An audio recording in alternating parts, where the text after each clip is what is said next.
Okay. Happy Valentine's Day, everybody. I'm calling this meeting to order on Valentine's Day, February 14th, 2024. And this is the meeting of the Carbondale, Colorado Parks and Recreation Commission. We are an advisory commission made up of volunteers to assist and consult with town staff and make recommendations to our elected town officials. My name is Hollis Sutherland, and I'm honored to serve as commission chair for this year. I'm joined by fellow volunteers, Vice Chair Rose Rosello, Ashley Haight-Manick, Leslie Keary, Susan Ray, Drew Sorensen, John Williams, and Eli Cohen. And we're joined by our fabulous staff, Eric Brenlinger, our Parks and Recreation Director, Margaret Donnelly, Community Center and Recreation Programs Manager, and Kay McDonald, who is graciously taking minutes for us this evening. Luis Yanes is our Board of Trustee liaison, and I welcome anyone who may be watching live or via recording. Thank you for participating in your local government. As a commission, we strive to serve the town of Carbondale by setting aside personal biases and looking at what's best for our community. We honor diverse opinions, promote inclusivity, and endeavor to keep our discourse civil and respectful. So we will get started with the minutes, approving and looking at the minutes. And of course, I don't have mine up. Did anybody have any edits? I had some K, but I'm like not logged in. Anyone have any, does anybody besides me have anything? Because I did make some notes on it. And I'm signing in.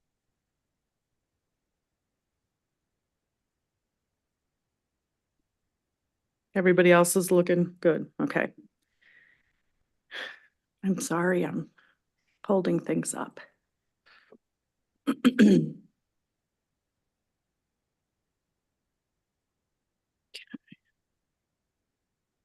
Oh, okay, one minor thing is I look at this on the Diligent, everything is off a line. Is that my computer or? It's for some odd reason, that's how it comes across, but when you upload the PDF, it's okay. So if people are looking at it online or something like that, is it going to be messed up? No, so what happens is when I send you guys the minutes, when you look at it online, the lines are displaced, but when I upload the PDF as the final product, the final, not the draft, it looks like this.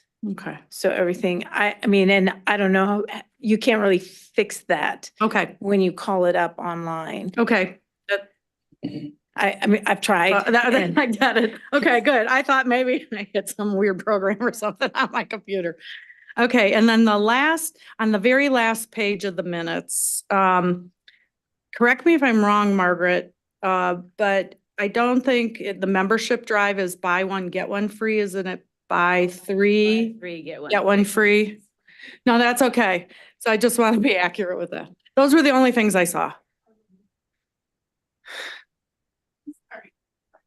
I mean, hey, that sounds like a deal and a half, but I don't think staff would like that too much. So I make a recommendation to accept the minutes as edited.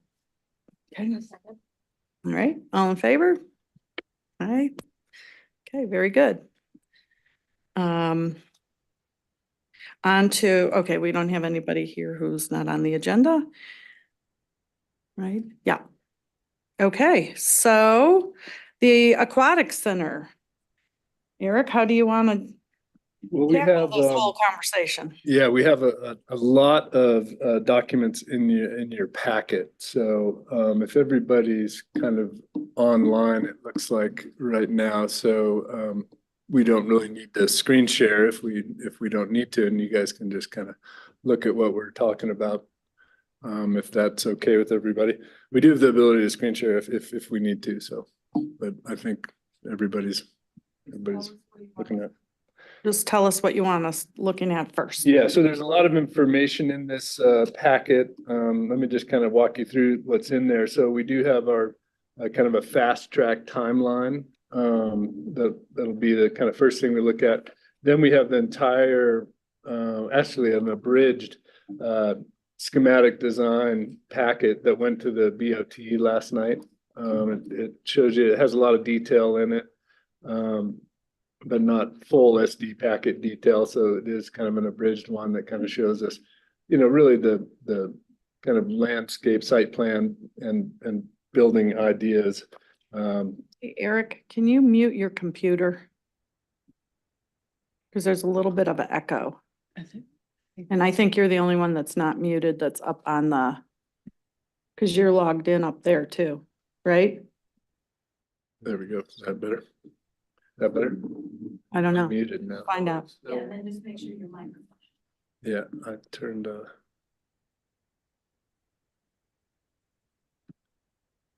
You're not on mute up there. Yeah, you those are all there. you might be able to mute his computer.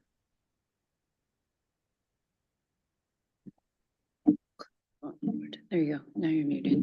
Okay, Yep. and then make sure your mic's on. Please. Thank you, sorry. Yeah, no problem. So the other thing in the packet is the presentation that was given to CPAC by Andy and her team. And, and so that's also in your packet for you to look at what was presented to them.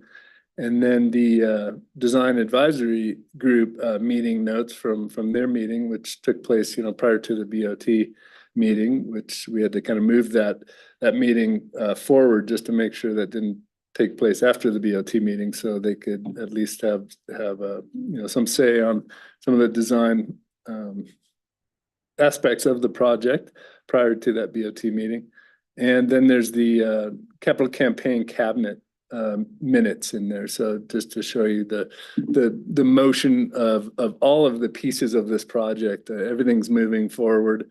And the fast track is kind of what we want to probably look at first, that timeline, just to educate ourselves on where we are in the project and the timing it's gonna take to some of these milestones of the project are included in that timeline. So if everybody can just open that up and we can take a look at that. The land use process, which is a rezoning, of open space to public facility, just got to our planning department today. So that came over the email today into our land use process planning. So that's in process.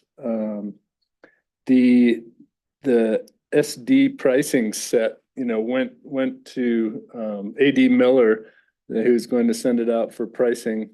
And that should get back to us the week of the 22nd. So that's the cost estimating process, and that should be coming back to the team sometime during the week of the 22nd. Do we have any update on the timing of that, Andy? Or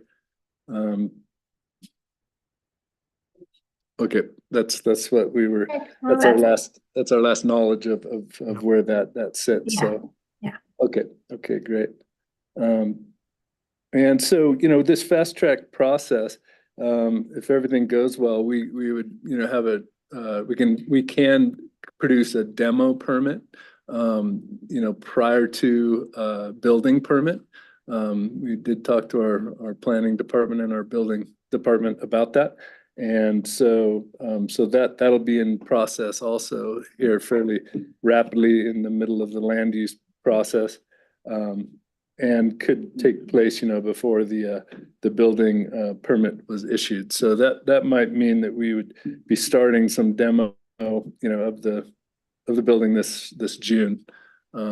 If that all falls into place, and then the building permit all falls into place, then construction, the 14 months of building construction, could also, start this summer and hopefully be completed. And this is the best case scenario, and we did mention that in this timeline, just so everybody is, we're being transparent about that. And the best case scenario potential completion goal is late July 2025. So just want to make sure everybody understands that that pool, next summer is a construction site. So, and with that, we've had meetings with the Forest Service and the special event organizers such as Mountain Fair, and have talked to them about how, the fencing of the construction site's going to look, where it's going to be located. And they are adjusting their events, to that too. We had a meeting today with them. They're going to be moving part of that event back to Main Street, it looks like we did during the COVID time period. And so I think that's gonna almost be a permanent move for them if it works out. And the space that's being taken over in the park for that event is the Oasis, which was the non-alcohol permitted area for all the kids' activities. And so that's what would transfer down to Main Street. A stage and the kids' carnival, Rosie Bell bus, and the non-alcohol area. So that's how that would work for that event. So. Is that going to be right on the street, Eric, or are they using that? I mean, right now, there's that lot that they've used before too, but at some point, that's probably going to get constructed. So. Yeah, are they that looking at lot's this? a privately owned piece of land. So Right. they would be on the street itself. It would be an additional street closure that would need to be approved through the trustees. And they would, activate that whole street from Went to 4th Street. Okay. Yep, that's the plan. So any questions on timeline?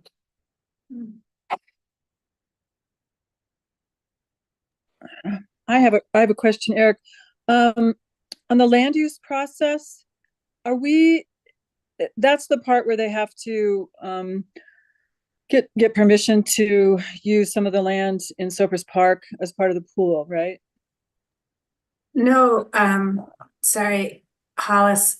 The land use application is because we need to actually rezone the parcel, because currently the zoning designation is open space. So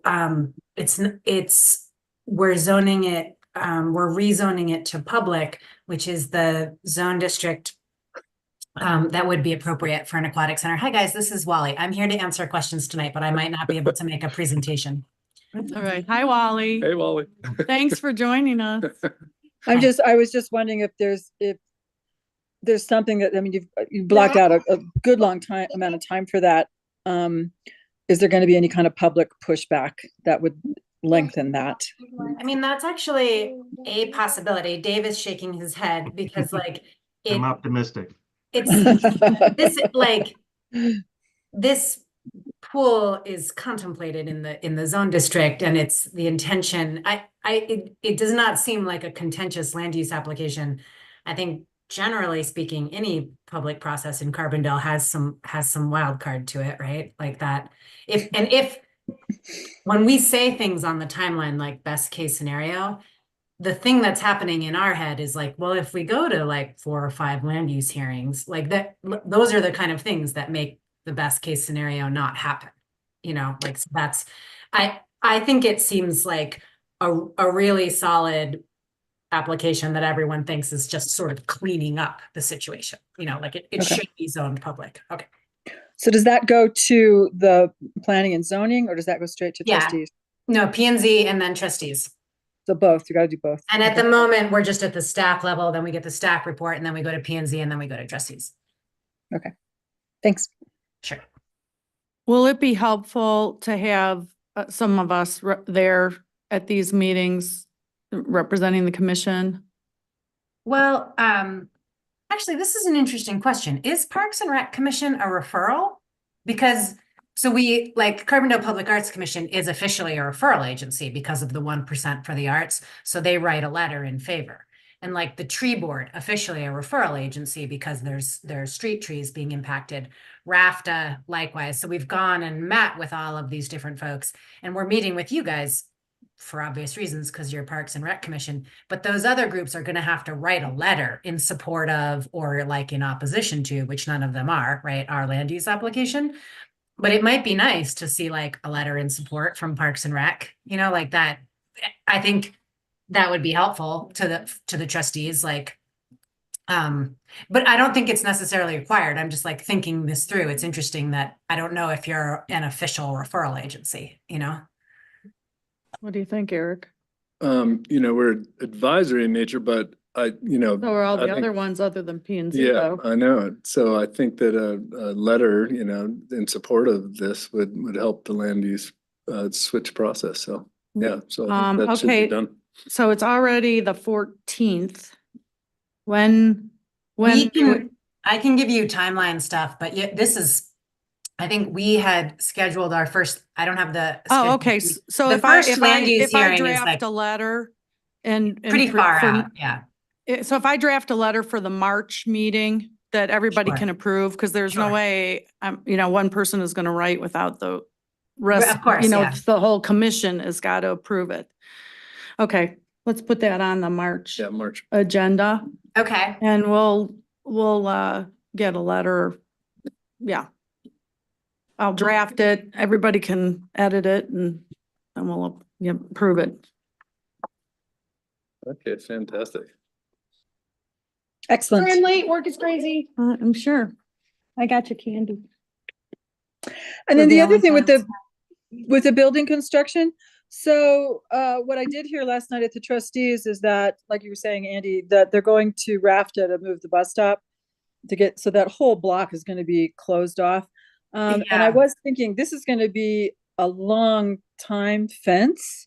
And I'm thinking about construction projects I've seen in big cities where they do like some kind of decorative installation on the fence. I mean, I don't know if that's like putting up plywood and handing out cans of paint or what, like a graffiti wall or whatever. I don't know, but I just thought of that. I could reach out to Michael Stout on Arts and ask about no, that. that's too. such a fun idea. I think that's a really good idea to follow up on. We actually have not worked out our construction management plan totally in terms of like, is the fence going to stay in one place and really be there for a while? But I think like you're making me think it through, and I feel like that's a conversation we could have, right? Because there's a lot of utility work that has to happen, and so like we're gonna rip up chunks of sidewalk and then put it back. Like it's that whole area is not going to be static.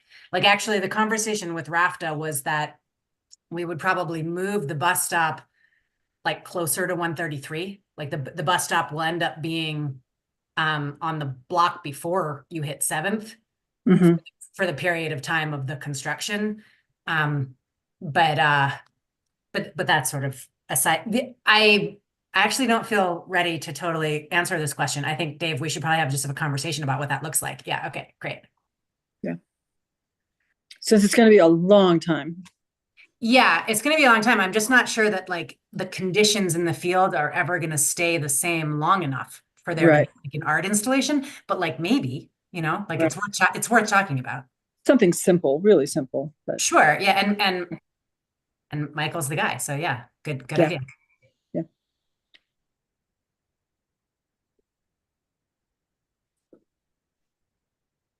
Okay, we can take a look into the schematic design. This has gone in front of also, well, it's actually going to the tree board tomorrow. They saw the previous design and have not seen the schematic design that kind of shows the building footprint and some trees that will need to be removed for that purpose.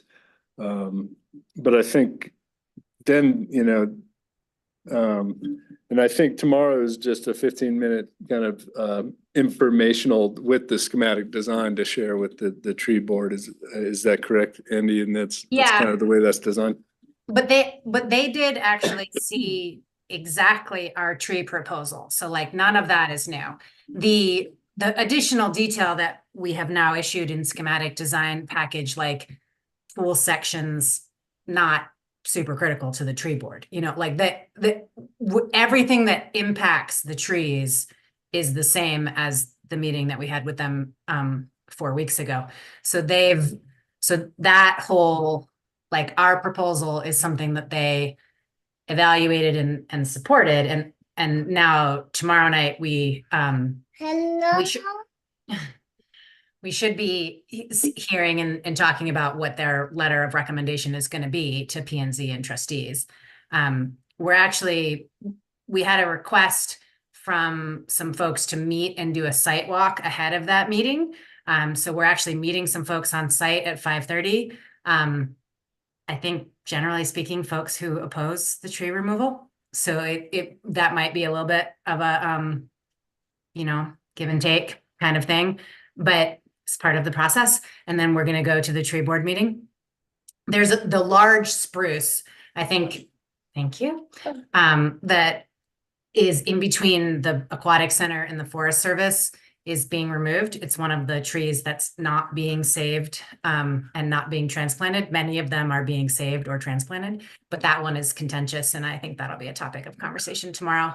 So site walk at 5:30 and then tree board meeting at 6 is happening tomorrow. The tree board, we believe, totally supports the removal of that spruce. It's more like outside citizens. They don't plant evergreen trees as street trees. They're not recommended, especially not on the north side of the street. It creates like a shading and ice condition. But you would never plant that tree today, but I'm not debating the fact that it's a valuable tree. It's just, that's where we're at with that, with our site and where we're putting the building. Thank you, Dave. Sorry, if you want to take them through it.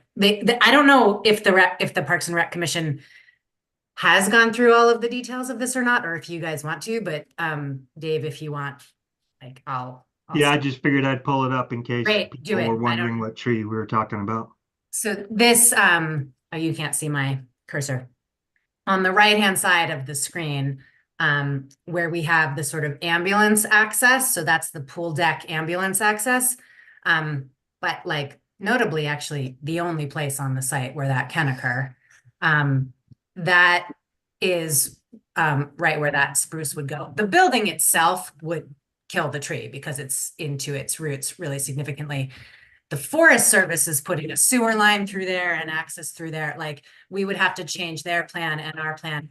And in fact, we did study some options that would save that tree, and it added considerable cost, like in the neighborhood of $500,000. And we decided not to pursue that option. I don't know how it's going to go with public interaction on that. We'll see. I think we've studied it and we have good information. Does anybody on Parks and Rec sort of, are you guys not happy with that decision, with where we went with this?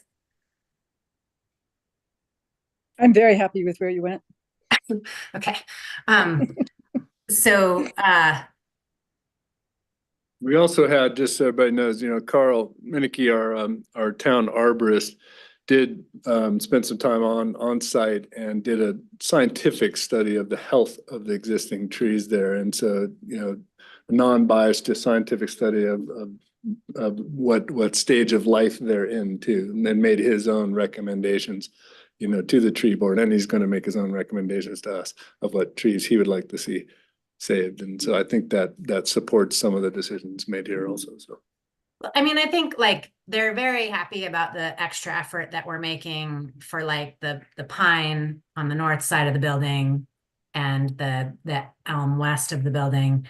That spruce tree is one that was in the category of like, save this if you can. So I think it is like a little bit in a gray area, right? Like, I feel like we should be straightforward about that. Like they wouldn't plant it today, but because it's there, it has some value and we're taking it out. I think we're taking it out for good reasons and we've studied it, but I don't know that we need to sugarcoat that, Yeah.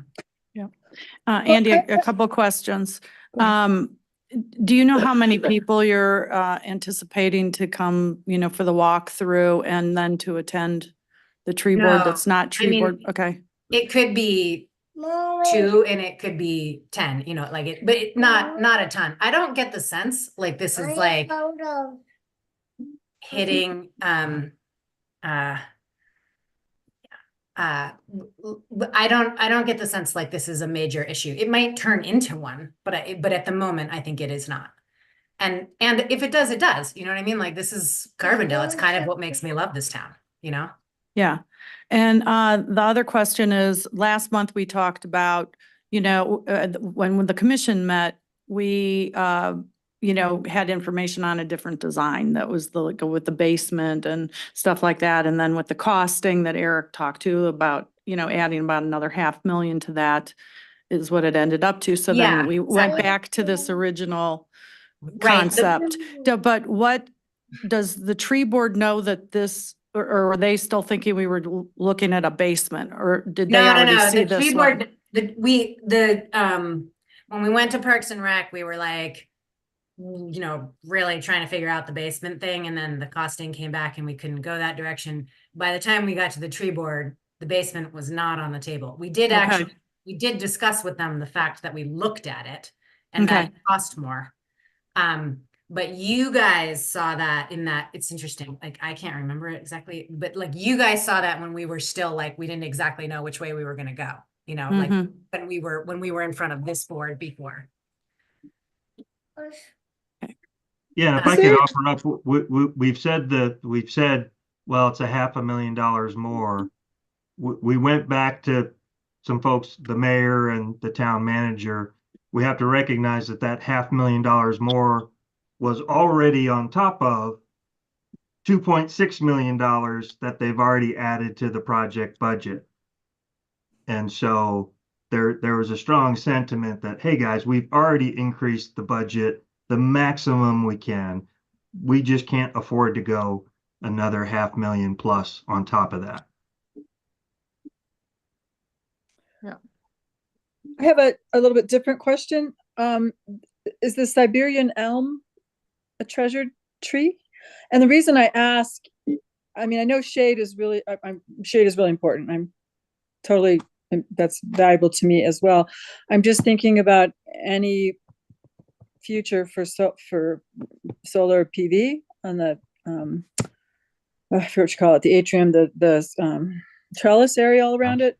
And is that tree gonna block solar gain? The big tree to the west, like off screen there, but like Dave, thank you. The giant one where his cursor is, it definitely knocks out some functional PV area. I believe that's the trade we should make. That's a really valuable straight tree. It's far enough away from the building, but like, also the tree is providing like valuable shade there, right? Like you actually want shade. So it's a reasonable trade to make. Right. I don't know, like there isn't a ton of area on this project where we really have rational places to put PV. Like we're maxing it out, and I have no debate about that. But like cutting down another tree to do that would be bananas. Like we're using PV where it makes sense. We're saving trees everywhere we can, and actually going to make a significant, like it's going to create some impacts to how they do the foundation to save some of these, but like that, and as well it should, Well, and the having that shade cools off that side of the building where the office is and the entry and all that. It's also a cooling piece, which is also part of the energy budget for the building. And I think I remember Fred saying at one of these meetings that buying renewable energy is a great way to save money instead of creating our own electric supply, buying it from, it's too bad we can't buy from Holy Cross, but buying renewable energy is only going to get better and more affordable, and we don't maybe necessarily have to look at doing our own PV.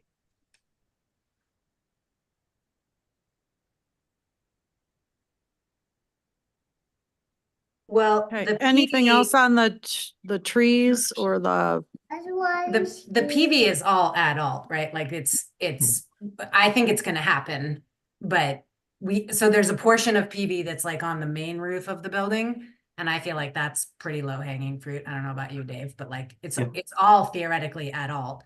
And then the canopy that creates shade south of the building, that whole thing is adult. So the PV on it is adult by definition.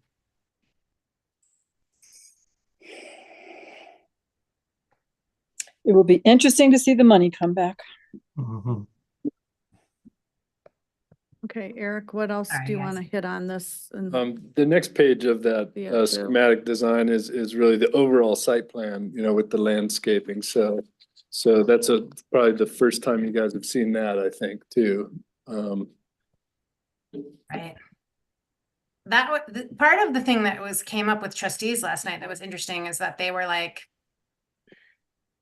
worried about the amount of how much this goes into Sopris Park.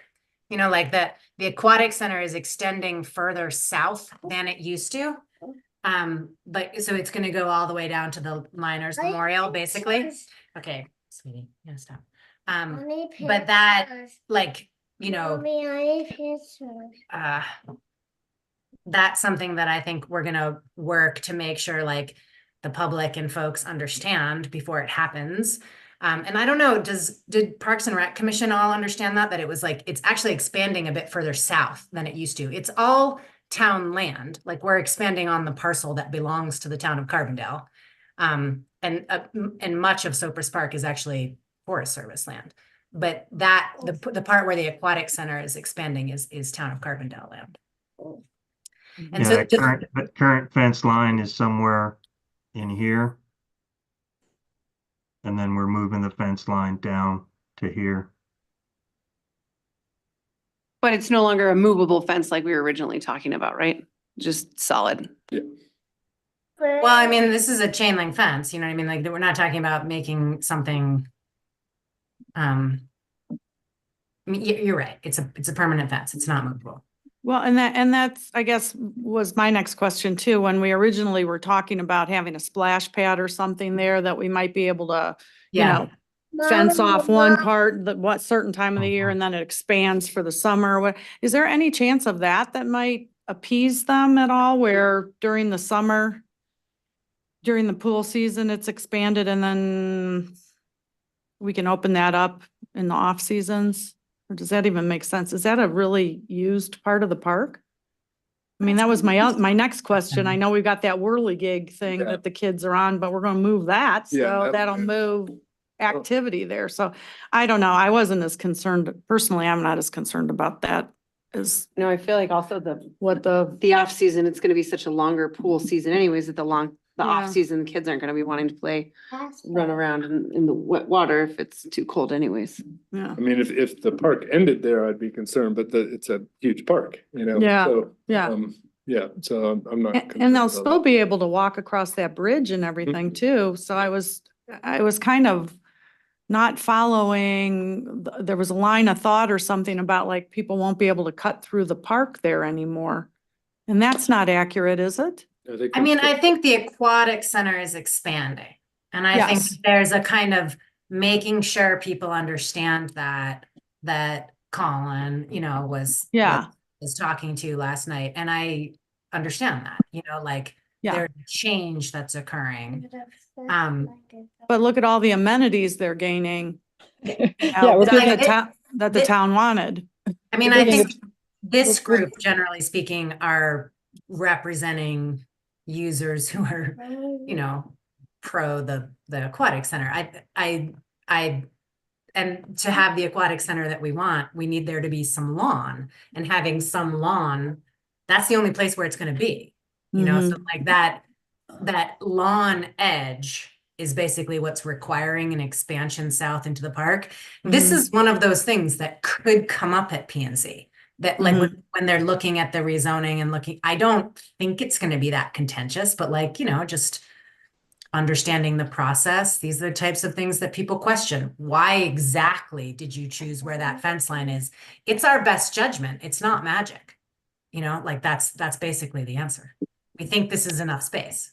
But it is driven by some math that the Sure. pool sizes hit the needs of the community. Then there's an appropriately calculated amount of concrete area around the pools to allow for chairs, people, movement. And so there is some science to how big that area is. And just so this crew knows, like this is less concrete and less lawn than average. This is a pretty modest approach to, you know, we're not taking an expansive, like go wherever approach to this. I think that was an important part to say to the trustees last night, and will probably also be to planning and zoning. And I was also thinking, and maybe Margaret can speak to this, that, I mean, I remember playing it, you always wanted a place where you could go hang out on the grass to lie down when you're taking a break from the pool. And so having a lawn is kind of important, that it's not all hardscape. And if we're going to be, one of the deals here, we're building this big pool so that we can have swim teams, which means there's going to be swim meets, which means you have to stage a lot of kids and parents and stuff for all of that. So you still need a bunch of space. Well, before I quit talking, one more question. What is the rear entry part of this? Are there going to be, like for Mountain Fair, I think, didn't we kind of like open it up and suspend admission that day or something? Are we going to have a rear entry, or is everybody going to have to come through the front gate? No, this plan is showing the gates. You guys can't see my cursor, but like there's a gate on the back right by Miners Memorial. There's another gate down by the bridge that's south of the park. So there are a couple of southern access points that, depending on how staff wants to operate it, could be opened. both open or one or the other or whatever they want to do, you know. And so then by that rear entry by the bridge, there's a 7-foot granite pathway. So that right by the bridge over the ditch, and then against the fence. Oh yeah, so the granite path there is making sure there's, you know, a walkway right when you enter the park. There's going to be pretty heavy foot traffic at certain times of the year and not a giant grass area. So I think the suggestion here from our landscape architect is that you're going to want to formalize that a little bit. So it's like crushed, you know, it's like a gravel walk rather than, there would be times of year when that area would be muddy and we don't want it to be a sidewalk. So it's, you know. Well, we've always had grass back there, and I think Eric, Margaret, am I wrong? Hasn't that worked fine? Well, I think the difference is that it's not as large of an area now. So you're going to have when you have a lot of foot traffic on a grassy in one spot in grass, it becomes dirt, right? They're anticipating that would become dirt, that like grass wouldn't survive. So they're like, let's make it a gravel pathway because it's just not big enough with the amount of foot traffic that's going to come through there. Because anybody who comes over that bridge is either going right, and they're going on that path, or they're going into the pool. I don't know I mean, yeah, I actually, never mind. Like I'm acting like, I think we should take that question back to Connect One. Like, let's talk to them about it. Does it have to be 7 foot wide? I don't know. It's the kind of thing you could plant it as grass and just see. And see how it goes, right? Yeah, see how it goes. And if it all becomes mud, then you make it into a gravel path. Like we can talk through that with Heather and see what happens. I think that's you know, it's a good point. Isn't there Drew has gravel already? something There's like about 8 feet of gravel, like pea gravel on both sides of the bridge already. Like the mowing crews don't mow all the way to the bridge. And so yeah, this to me just looks like a small extension along the fence yes, in a high traffic area. And there's already gravel there on both sides. And so I'm not sure it'll change anything. And I think it will help that kind of traffic that doesn't disperse as much now that we've moved that fence line towards the bridge. Well, I'm just wondering if can we move the bridge? Does it need to be right there? Well, I mean, Susan, now we got some more, we got a lot of. Okay. I know you love me. I know you're just off surgery and probably on some good drugs, but. I mean, like I sort of appreciate that. I don't mean anything. I'm just that has being some more cheeky with downstream you. ripples, right? Like if you move it, you got to redo the whole landscape on the other side of the ditch. Oh, girl. Yeah, let's just move the ditch. No, move the bridge. No. Move the bridge. Move the Not bridge. gonna happen. I know you're blue skying it, sister, but whoa. Just the bridge, not the ditch, the bridge. Okay, we got to keep things moving along here Okay. a little bit. What? I have just one question / request or hope. My biggest comment that I get as I'm having these discussions are, wait a minute, we're spending what for something that's literally only going to be utilized 1/4 or 1/3 of the entire year? Like, That is the biggest complaint. And honestly, it's my biggest complaint too. But I'm here and I'm not complaining to people, obviously, when I'm selling them on stuff, but that's what people are coming back. They're like, I don't know if this is true, but I've heard that the budget of this pool is the entire budget that the entire town spends for an entire year. So why on earth would we spend the entire year's budget for 3 or 4 months? So my question is, can we make sure that we have those numbers of what it would cost for a year round? So we can say, okay, cool. That's a great point. We need an additional $3.4 million. Like, I would just love to have a number to follow up that reasoning, because that is a big, I mean, I know it's staffing and there's a big component, but I would just love to have a good answer for that. I think the other side of that, and so I think we have some operational dollars answers for you, but I think the main reason why this is not a year-round facility is the energy cost. So like running a pool in Carbondale outside in February is like a massive use of resources. So there's like a values question there that just isn't about dollars. But you know, we're working on some documentation that's intended for like frequently asked questions, like sort of stuff to put up on the website. So I think discussing this, like, why isn't this a year-round facility, should be part of that. And it's dollars and greenhouse gas emissions. And also very specifically, I feel like with that, we said, once a pool is up to a certain temperature, it's at the temperature. It's more when you're cooling and heating and going back and forth. It's not, I don't, that's what I remember as part of one of the conversations. Well, we do have an analysis that like is not going to be at my fingertips today, but we looked at like what it would cost in terms of, you know, carbon and energy, you know, kilowatt hours to run this thing 12 months a year. And it's aggressive, you know, like it's a lot of energy. So we're actually expanding the amount of energy that this pool used to keep it open for an extended season, which might be something like 5 months. Eric, I don't know exactly what you guys are planning, but it's, you know, it's not a quarter of the year. It's pretty significant in good weather years. Almost half. Almost about half. You know, of the we're- year Almost about half. of We have- operation. That's for just the swim lanes, right? It would, the play pool will close. Entertainment pool would Yeah. just be a summer-based activity pool, yeah. So entertainment pool is more like 3.5 months, right? And then There was black pool is more like 5. Another partial answer to when someone asks that could be that the construction costs now are projected to have a pool that lasts for 45 years or something like that. So it spreads out that big upfront expense. Yeah. Okay. And Andy, when you're putting together those FAQs and people are saying, you know, like this question of why is it only open half the year and blah, blah, blah, this kind of stuff.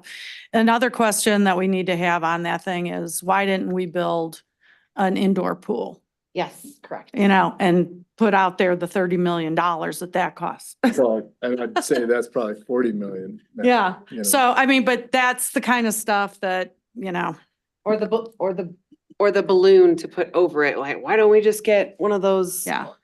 toppers? I mean, everybody loves using the word just get one of those toppers.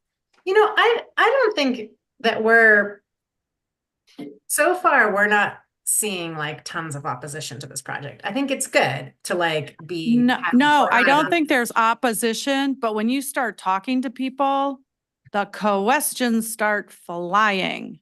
Even in casual conversation, there just has not been anything that's been out in the public sphere. Yeah, we need for to a get long some time. information out So, I mean, the questions are gonna come flying. And So we have to be ready for that. And the biggest thing that happened, right, is that we originally as a town looked at a budget and voted on a budget, and then, you know, pricing in the Roaring Fork Valley doubled. Like we have increased the budget and we figured out a way to make this work, but we didn't triple it. You know, like the cost of materials and labor has gone up more than 200%. Like this is a really, you know, sober and responsible use of dollars. But I think that that's the big uphill battle that we're facing. You know, like this project unfortunately did not occur in 2014.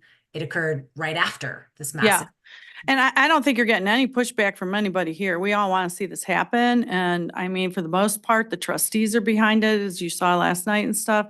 But we just have to know, we have to be armed as the commission, as the fundraising cabinet, as the different people with all this information so we can answer questions, we can speak intelligently, you know, and so I'm so glad that those talking points, FAQs and everything are getting pulled together.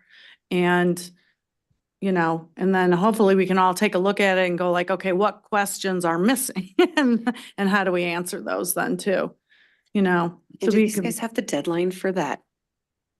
April 8th-ish to get those FAQs for sure? Well, we haven't got, Well, we, Not that I we're think there. We're not doing there a, yet. we have a couple of different folks working on communications. So there's our outreach to the town, which we're coordinating, and we don't really totally have all of that information figured out yet. But this, why are we doing what we're doing, is a big part of it. And I think that's like probably a good idea for like what we should talk about with this group next time, right? Like that, like what Mhm. exactly is going out Yeah. there in terms of this conversation was helpful. Not, you know, not entirely groundbreaking for me, but like, yeah, like these are the things that we need to talk about in our the stuff that's going on the Bag and the Table website and the stuff that will be posted in the rec center, you know. yeah.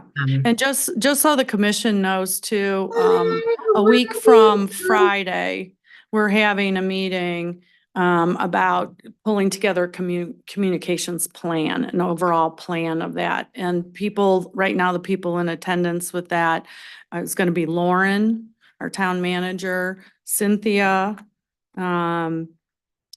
me, Kathleen Vodatovich, who has a PR company and is involved in well, she used to be on the commission, and Eric is gonna be out of town. Anna, I don't know Anna's last name, who is, He's our public information officer for the town, so. yep. And then Andy, somebody from your side of that thing. Yeah, you're I mean, working- it'll be me and then maybe also Great. somebody else, right? But like that's Awesome.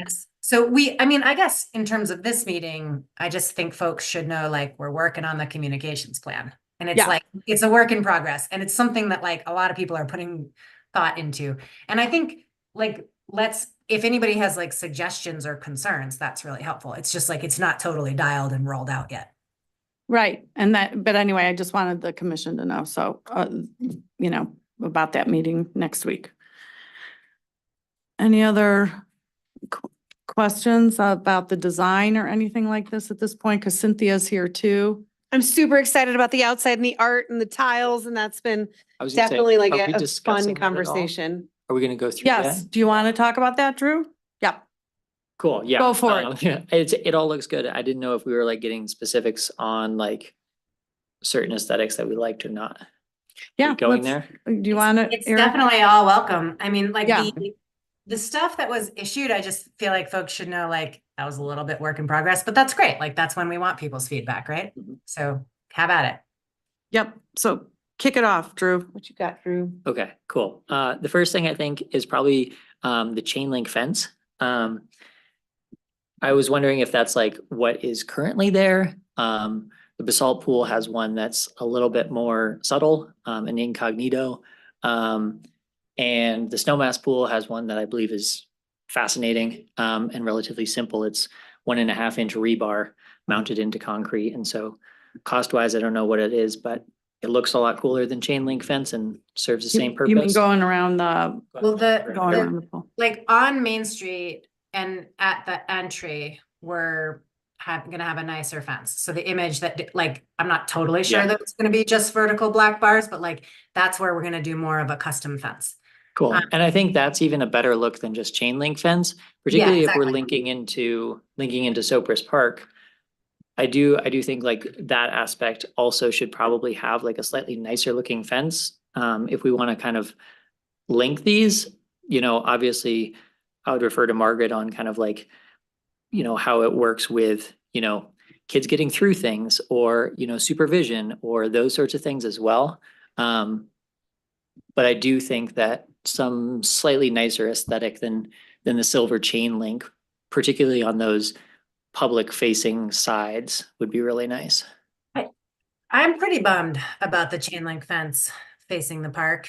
And I think it would be a nice upgrade if we could afford it. So I think you and I are 100% in agreement. It's just a cost thing at the moment, but maybe, I don't know, here's hoping, fingers crossed, like for this project, we're trying to keep everything like, what do we really need? And so like the area where we were like, we absolutely cannot do chain link fence facing Main Street. Like that's where we were like, we got to draw the Yeah. line. But I agree with you that like, it's kind of a bummer to have it anywhere, really. Like the side yard facing the Forest Service is where I would be like, okay, I can live with it there. But Right, like yeah. facing the park is kind of a bummer. But at the moment, actually, that's what's in the budget. So I feel like we should just be direct about that. That's what's in the budget. And what we understand from the contractor is actually the least expensive possible option. Okay. Andy, didn't you say there was you talked about something like a coated chain link? It wasn't just the wire like there now. We've talked about some upgrades to it, but no, I mean, Dave, right? Isn't the base budget just like the regular old like Galvy chain link? Yeah, I mean, what we're trying to say is we have to make the pool that's gonna last 40, 50 Yeah. years. Yeah. If we have to give up something to make that happen, fence was one of those items that was an okay thing to give up a little bit on. Well, and the other piece to that too is, Eric, couldn't we then put in our budget for a capital campaign or not a capital, but a capital expenditure, you know, in the future to upgrade the fence and stuff like that? And with your CPAC, presentation, it showed some artistic elements to a chain link fence too that could be added to it. I think that's down. It's in that packet, right? Yeah, it's Are one we of looking the at ways Dave's that screen? we're like, we're hopeful. There's just kind of a vision. One is of like a giant eyeball what it and. could be, you know. Yeah. I think creepy. it could be cool. I don't know, like it's, at the moment, I wish we had more money for the fence, but like there's a lot of things on the wish list. Andy, this is Cynthia. I have a question for you. Are you factoring in a location or a look for a donor recognition component? Oh. I know that will exist and we've conceptually talked about it. It hasn't been identified as Okay. like exactly where that's going to go and what it's going to be. With a like artful masonry building, I would think probably a wall location, but I don't know. I think the answer to that is like, it will exist. And actually, now that you're asking me that, does the capital campaign like really need to know that? That's an interesting question. You're a step ahead of me. I think we have to figure out where the donor wall will A go. sweet fence, and then they could put their names on each sign, and now we got fences and Yeah. make everybody happy. I mean, I think the like naming opportunities here is one of those conversations that we should have with the capital campaign. And I have a pretty long list of things that I think can be named, so like that, I think it'll depend on like where monies might come in from and, how Eric feels about that and stuff. Like it's a facility that will be like, so does somebody get to put their name on this or that or the other thing? But I think this project has a bunch of different like little nooks and crannies, right? That people could potentially put identity to. Andy, when you guys showed at CPAC, the wall that Fred had talked about on the pool facing side of the building, Yep. of doing some kind of mosaic or some, that was an opportunity for some art installation. What I thought about when I saw it was like, it's really not that much space on that wall. It's really broken up by all the doors in there. I don't think that one is like such a great idea, but sorry, go ahead. But I was just thinking that might be a place to have a donor wall. That would be a donor brick wall place. That's a great idea. And that, you know, it's where we're gonna have like lockers and benches and stuff, so it ends up being a bit less of a, like a great opportunity for just like two-dimensional wall. Right, right. But but I think that stuff will need to evolve with like, with coordination with the capital campaign, which is like a lot of this group overlaps with that, right? But like, Mhm. I think we need a donor wall for sure. Suzanne, hello, Susan? Yeah. I just want to say, I'm so excited, you're so ready to jump in with questions, but we have two people here that also have had their hands up. So if you can go back to raising your hand and we can call on you to comment, so we make sure that everybody here is also getting an Sure. opportunity. Because Cynthia, you've had something that you wanted to bring up. And I also want to mention that it is already 7:30, so we're onto the red trails section of past even the red trails. So I want to make sure that we're cognizant of the time. I brought up what I wanted to bring up. Thank you. And then Eli. Sorry. I just wanted to mention that if the ditch is now part of the pool design, I know as a kid, I would sneak off and jump into the ditch sometimes. And I was just wondering if there's gonna be like any regulation of that, or like if the lifeguards are gonna have to do with that. Covered. That's just. Oh, no, the ditch is outside the fence. This drawing does not make it totally Sorry, clear. I couldn't tell that. Okay, thank you so Yeah, much. so just, the ditch is entirely outside the fence. Okay, yeah, thank you. Sure. Sure. So again, with time, Hollis stepped out for a call, but is there anything else that's pressing for the aquatic update?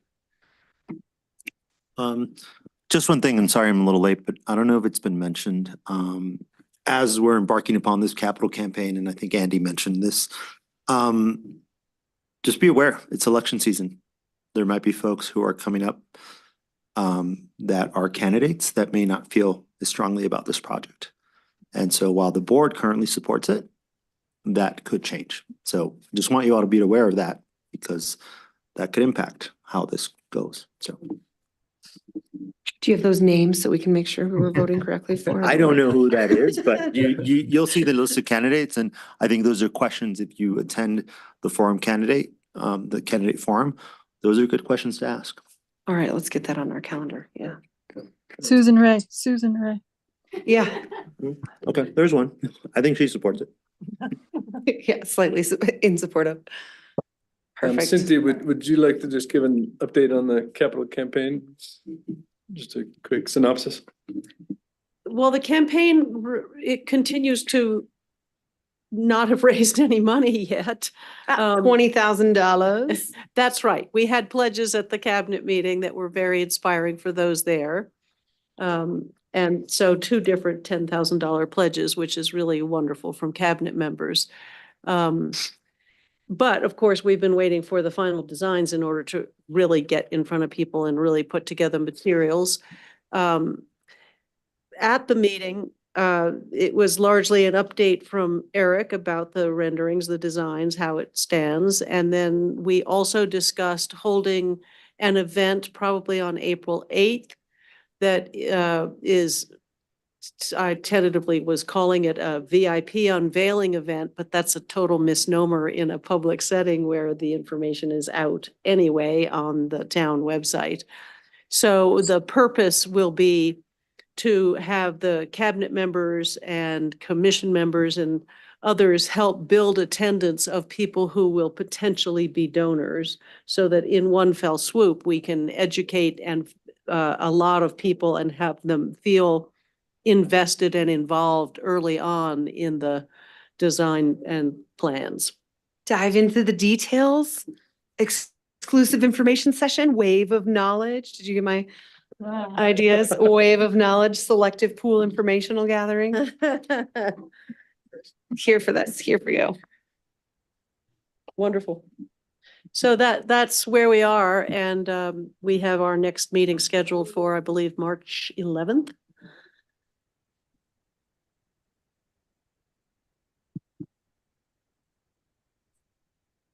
I'd like to just give some information just on the granting processes and the grants we're looking at. So we did apply for all three concept paper cycles of the GOCO community impact grants and were denied on all three of those. You put in a concept paper with them first, and then you're invited to put in a full application. Pretty amazing numbers that I just want to share with everybody to let you know the competitive nature of this process out there now.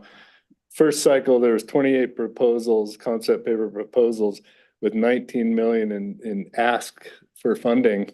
The GOCO had 3.2 million to give to that number. The second cycle was 38 proposals requesting $36 million in funding. GOCO had 3.4 million to give to that cycle. Third cycle, 34 proposals, 18 million in funding requested. They had 3.67. So there's about, less than a 15% chance to even get asked back to even put it in the full proposal for these. So it's been post-COVID and I mean, it's become a very, very competitive process. It doesn't mean you don't play and you don't keep playing. They have 3 cycles per year. Their fiscal years in June, I'm pretty sure. So we will have another opportunity to apply for those grants on the next round, but we're not successful on those rounds. We are applying for a Garfield County Federal Mineral Lease District grant that's due at the end of this month. And so we'll see, they do 2 cycles per year there, and they did fund the rifle pool. So, so hopefully we have a chance there. We'll hopefully create a creative grant. They do fund, it's a federal mineral lease district money that's supposed to help with the impacts of mineral extraction on the federal lands that are adjacent to your town. We said we didn't want mineral extraction on our lands adjacent to our town. So it's a bit of a stretch, but I'm really trying to let them know that we are looking at the potential, and the design of the facility is air source heat pumps, electrification, renewable energy sources, thereby not needing as much mineral extraction from federal land, so lessening the impact that causes. So see if that flies, but that's the application kind of philosophy that we're going into that with, and it should be egalitarian of how that money is used across the Garfield County. So hopefully that'll help us get there. We did approach DOLA, Department of Local Affairs. They had a couple different granting sources that we looked into, like a climate resiliency challenge. Didn't exactly with a pool project fit into their criteria there. They recommended, for what we're doing with this project, to talk to the Colorado Energy Office, and the Colorado Energy Office offers a public building electrification grant. And so we are combining the electrification of this building and the bathhouse at the pool, because they said that would make a better grant ask to have 2 facilities be a part of that. And that funds up to 75% of the cost to install that high efficiency electrical equipment. So it's not a huge grant, but it would potentially cover some of our costs of the equipment that we're purchasing for the project. So we did speak to the Federal Land and Water Conservation Grant Officer. We kind of missed their timing. They don't fund. This pool was originally funded with a Land and Water Conservation Grant back in the 70s. So they are interested in refunding, programs that have seen the end of their lifespan with that money, but their applications are due October of 2024, and they do not fund any project that has turned over a shovel of dirt. So it doesn't match our timing of our project. So Eric, originally you were talking to us about hiring a grant person, but I don't see that job online anymore. Is that out of the So loop? we are contracting with a local lady to look at the Colorado Energy Office grant, the public building electrification grant, and then we are talking to Malcolm McMichael. Somebody to write the grants, though, I thought. Yeah, Oh, okay. yeah. So she's Joni Matringa is going to be writing the grant for the Colorado Energy Office as a contractor. And then we're talking to Malcolm McMichael about his skill set and whether or not it makes sense when we look at these other grants to put him on as a contracted employee. So, But it's not like on the town website. no, it's not an RFP, kind of process. It's more of just because it would be a subcontractor. So yeah, and it would be specific to certain grants and a contract that would be specific to that grant. So yeah. Okay, I just wanted to share that so people know where we are. Process. Is there anything else about the pool of products?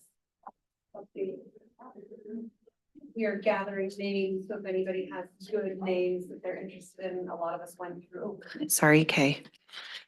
We were gathering names, so if anybody does have some names that people that they know that are very interested or want to be interested in some of these, either this informational party, or if we do other parties, or somebody that you think could possibly be someone that would be a donor, please get with Cynthia or myself or Hollis, so we can get those names at least on our list of people to be aware of, and that we're not also hitting up the same people.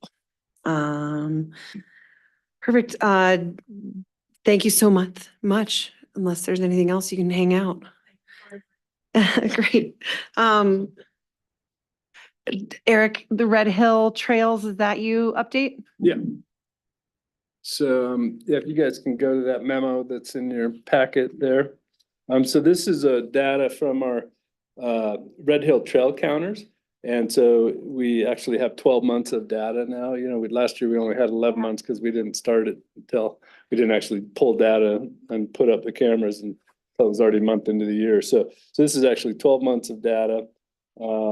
It's fairly accurate. We did have some glitches with two cameras there and lost some data. You can aggregate, the averages and kind of, still have a fairly accurate number on the final information that you receive there. We have not yet installed and have data from our bike only counters.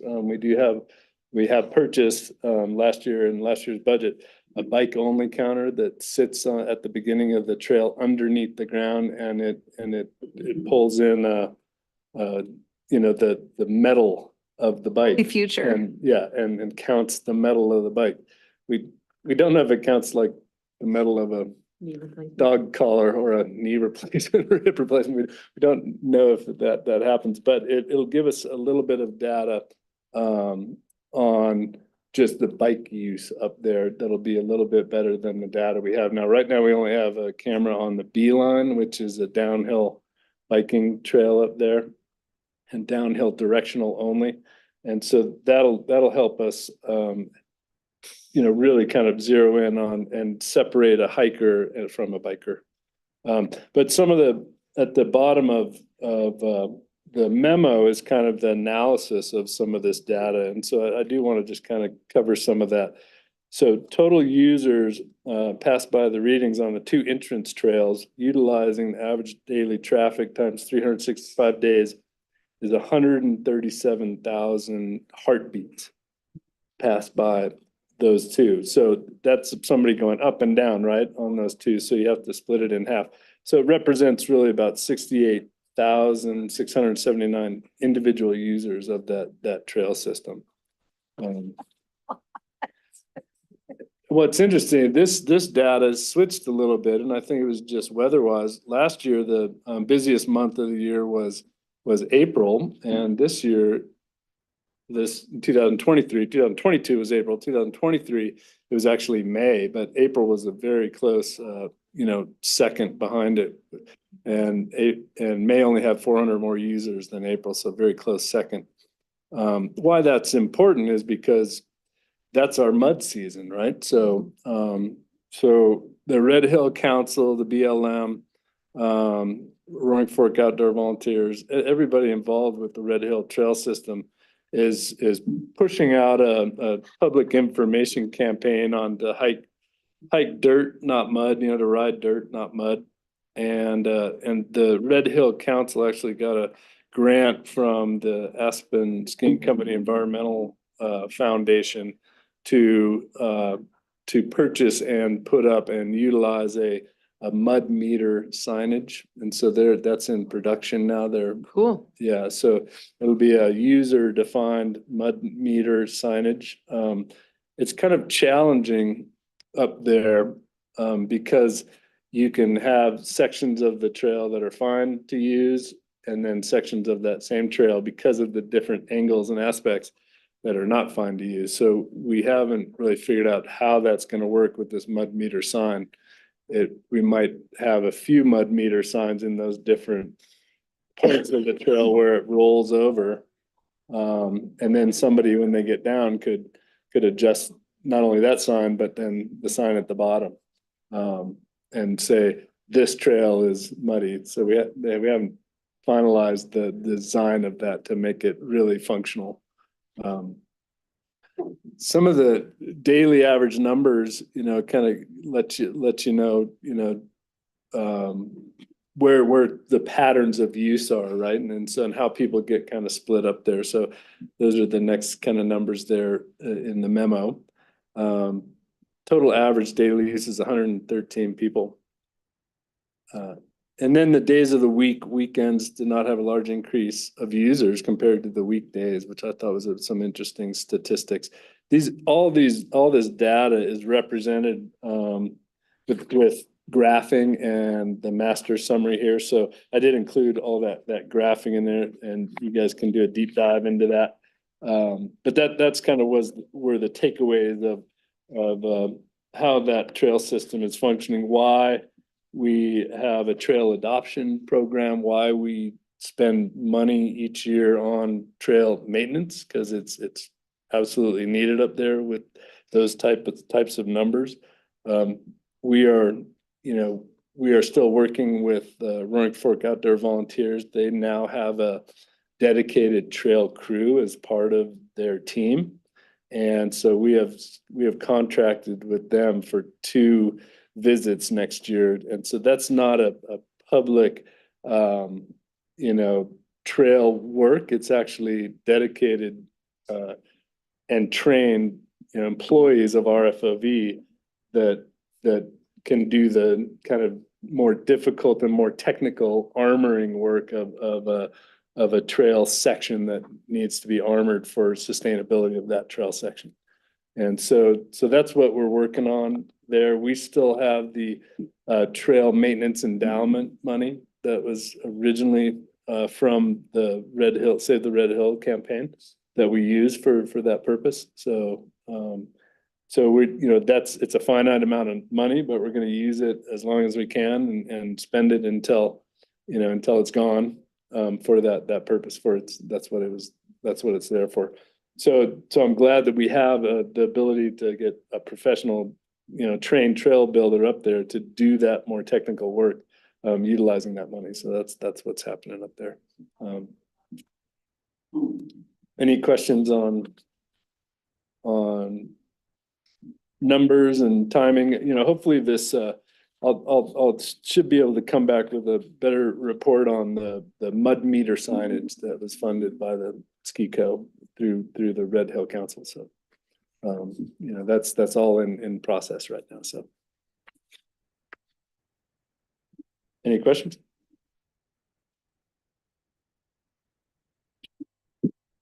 Oh, sounds good, Eric. Yeah, it's an amazing trail system, and it gets a lot of use, and the education of the public on 8,000. yeah. How are we doing with the dog pots up there?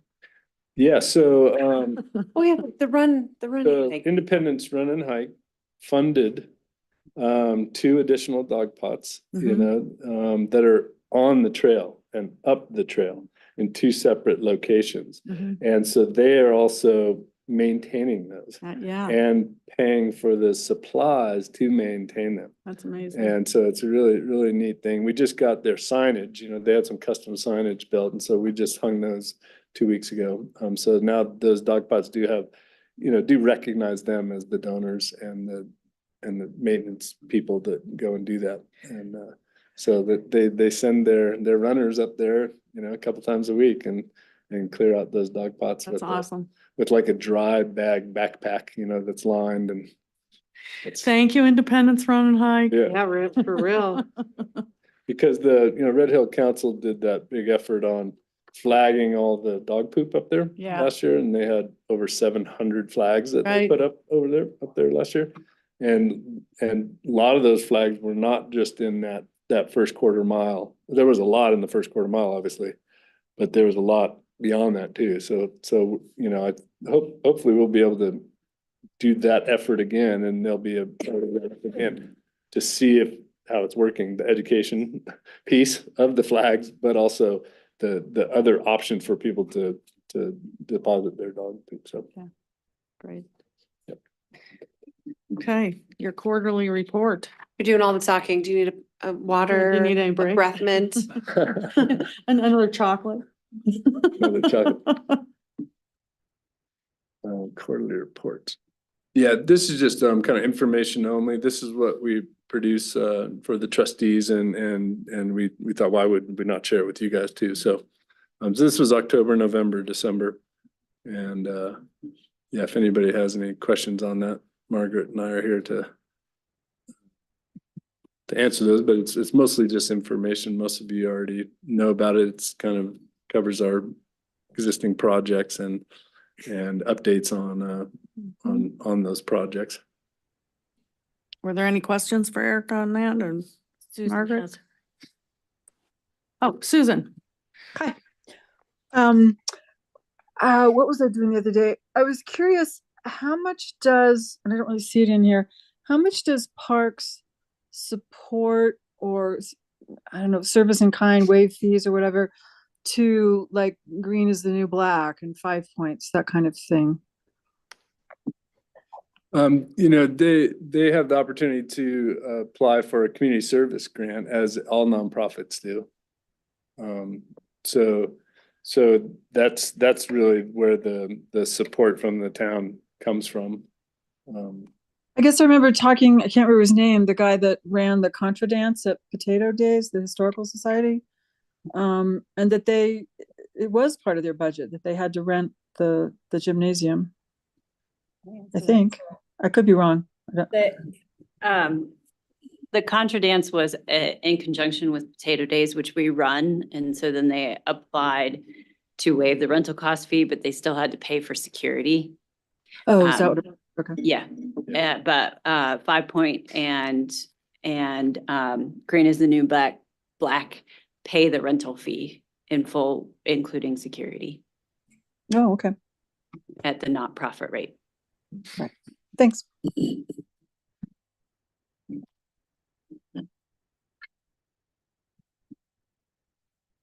Okay. Your staff reports. Yeah, Eric, you are doing all the talking tonight, aren't you?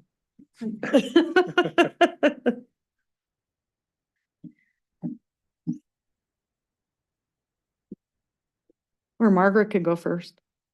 Give you a break. Give you a break so you can look for your list of your 10,000 things that are going on.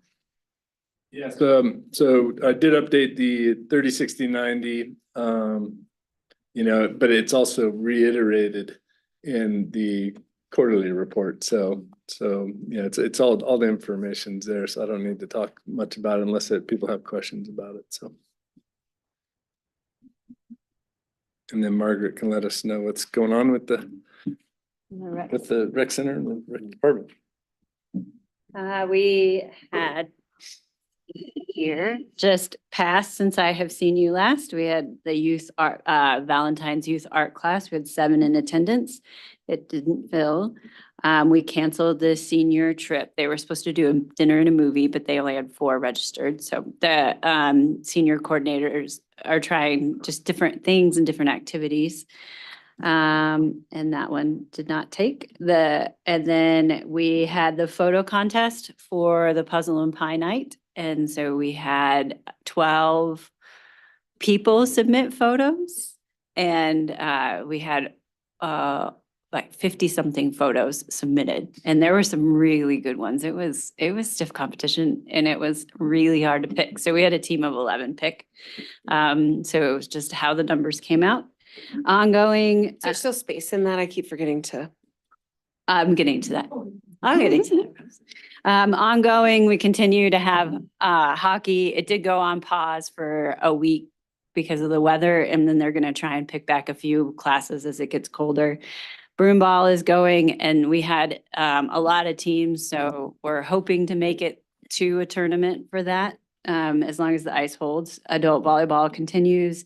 We brought back youth climbing, so that will go until summer. And basketball is still ongoing. That will go until March. Usually it finishes the first week in March, and then we will get our gymnasium at night back. We added drop-in cribbage on Tuesday night. So she's had she had a group of 7 that were interested in it. And so hopefully that particular program grows. We still have drop-in Mahjong Mondays. In the afternoons from 1 to 3:30 and drop-in basketball Thursday evenings. We also have 2 continued youth classes by other people outside of Will. So we have youth cribbage going on, and that class has 8 and that continues to grow. So if any kids want to come play cribbage and Susan, when you're recovered, she definitely can use help with that when you're ready. Great, that'd be fun. And then athletic, we have the youth athletic development, and that will finish this month. March, our upcoming first is Puzzle and Pie Night. So we capped it at 53 because that was the amount of tables that we have. But we sent out, because we now have 13 on the wait list. And so we went ahead and ordered 70 puzzles. And what we're doing is we're emailing the wait list that if you can bring and provide a table, if you have 3 tables, that would be great, because then we can get more off the wait list. So that would take us, so we ordered 70 puzzles and they're here. The school owns some tables too. I can be in touch with you. Oh, thank you, Drew. That would be great. Oh yeah, We'll do, That's a good one. we'll do pillows. Yeah, you can. What size table sure do you would. want? Like this size? What size table do you want? You can do a card table, but those are actually kind of hard because you can't put all your pieces out. No, we're doing something a little different. We're not allowing the teams to order their individual pizzas. We're just going to order enough that we think will cover for 70 people. And we're doing cheese and pepperoni this year to save some money. And then that way, because we take the break and then everybody can come up and get a piece. And we're still going to do the celery and carrots and ranch dip and then the soda waters. And then anybody can bring anything else that they want. But the table size, just like the 3.5 by 7 is sometimes a little long. I know that there's a little bit shorter one kind of. So anything between a 4 by 4 and a 3.5 by 7 will work. And then we are adding Glenwood Rec does a silver prom. So we're going to offer silver prom March 1st. So we only have 1 registrant for that. So we're going to continue to You're gonna have so much advertise fun. for that. But it's How many people have been traumatized by a silver prom. their prom? It's an hour of a catered meal by Slow Grooving, and then it's a DJ dance that follows. So Angelina and Jesse seem to be pretty excited about it. Oh, funny. And then we're going to move on to we're going to disappoint some people this year, but we're looking at doing some changes to the scavenger hunt just because It's freaking hard to do, it's really hard put to together. It's really hard to do. And Erica's going to be on vacation the next 2 weeks, who would usually help me co-plan it. And so I'm actually doing her job and we're still training Leah, we're still training. So just to put it together is just a lot of work. We don't want to outright cancel it. So we've ordered 400 paper mache eggs, so they're all compostable. And then we're gonna put about 20 or so in each park on Friday night. So Saturday morning, people can kind of just go, and if you find an egg, it might have, so we're still gonna solicit prizes from local donors, and maybe they want some in their facilities as well. And then it'll have like, you know, if Ace Hardware donates the umbrella set again, you know, then if you get that egg, it's an umbrella set. We put in some day passes, some monthly passes, annual pass. We'll still contact the fire department and do the free fire department ride to school if you find that golden egg. We were thinking of putting like dog bones in some eggs and taking them to the nature park or Hendricks Park. So it's still just kind of identifies parks. And so it's still something that you could potentially go to a park with your family and try and find an egg. Similar, we stole the idea from Thank You Marble Distillery when they did that several years ago, when they went and hid empty bottles around with notes in them. And if you found one, then you could come and redeem it. So Margaret, don't feel so bad. You gave me the plan on how to do it and I do mine. It is so much work because of the things, and you're sitting there doing the math and like, oh no, I have a leftover. Where does it go? yeah. Take everything out of the envelopes. So thank you Yeah. for all the work you've been putting into it. Yeah. And the other thing is it was just really close to Puzzle and Pie Night. So it's, March 30th, yeah. yeah, it's coming up real fast. March 31st. Yeah, March March 31st. 31st. Yeah. And that's all Rec wrote.